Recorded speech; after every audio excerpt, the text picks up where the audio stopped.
नमस्कार दोस्तों। आप लोगों ने टाइम डायलेशन थ्योरी के बारे में ज़रूर सुना होगा।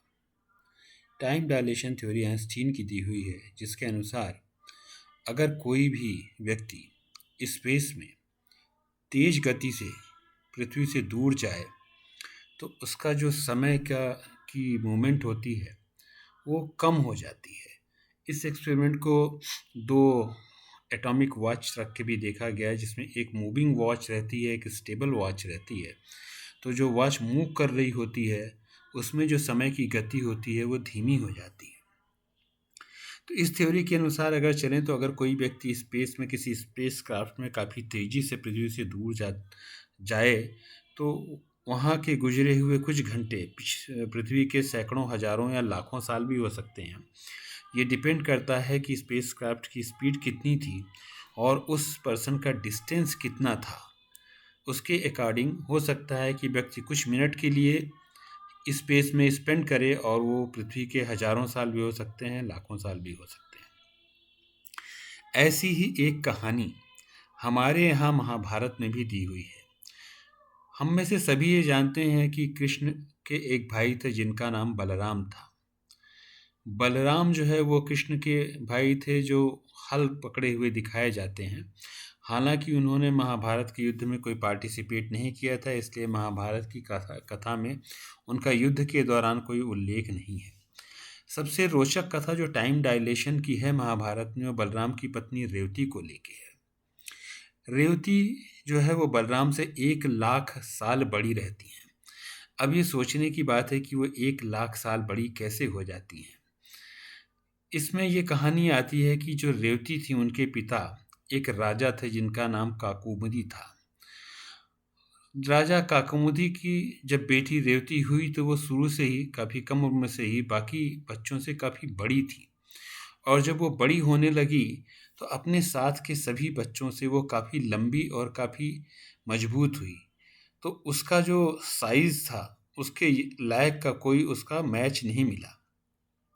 इस बात से उसके पिता बहुत दुखी हुए और काफ़ी परेशान होकर उन्होंने ये डिसाइड किया कि अब वो ब्रह्मा के पास जाके उन्हीं से पूछेंगे कि उन्होंने ये ऐसा निर्माण क्यों किया जिससे मुझे इतनी परेशानी हो। ऐसा सोचकर वो अपनी बेटी रेवती के साथ ब्रह्मलोक में चले जाते हैं। जब वो ब्रह्मलोक में पहुंचते हैं उस समय ब्रह्मा जो है वो गंधर्वों से संगीत सुन रहे होते हैं।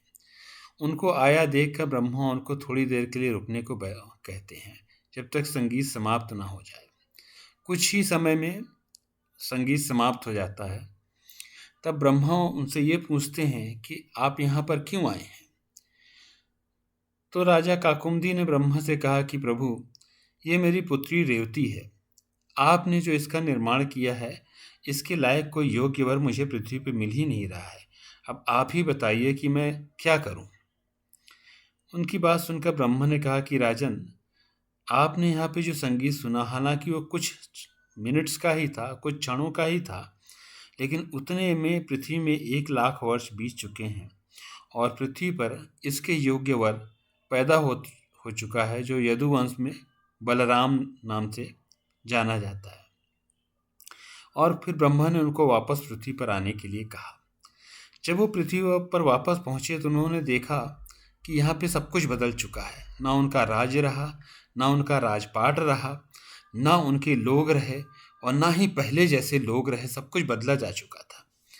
ये देखकर उन्हें बड़ा आश्चर्य हुआ। जब वो अपने राज पहुंचे, वैसे ये काकुमुदी जो थे वो गुजरात के राजा थे, जब वो वापस अपने राज्य में पहुंचते हैं तो उन्हें कोई नहीं पहचानता। वहाँ पे पहुँचने के बाद वो वहाँ के जो उस समय राज्य करते हुए राजा थे उनको ये याद दिलाते हैं कि यहाँ पे प्राचीन काल में एक राजा हुआ करते थे, वो मैं ही हूँ। अपने बारे में जब वो पूरा बताते हैं तो वहाँ के राजा उनकी काफ़ी आवभगत करते हैं और ये उनको बताया जाता है कि जो बलराम हैं उनसे ही वो अपनी पुत्री रेवती का विवाह करना चाहते हैं।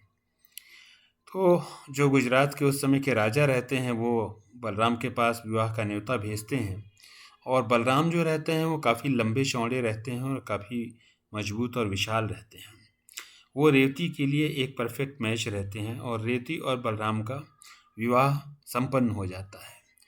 तो दोस्तों देखिए, जो टाइम डायलेशन की थ्योरी है ये बहुत ही क्लियर कट महाभारत में बताई गई है कि कैसे केवल कुछ मिनट्स ही जो ब्रह्मलोक में राजा के द्वारा बिताए गए होते हैं, कुछ कुछ मिनट्स में पृथ्वी में कितने हजारों लाखों साल बीत चुके होते हैं।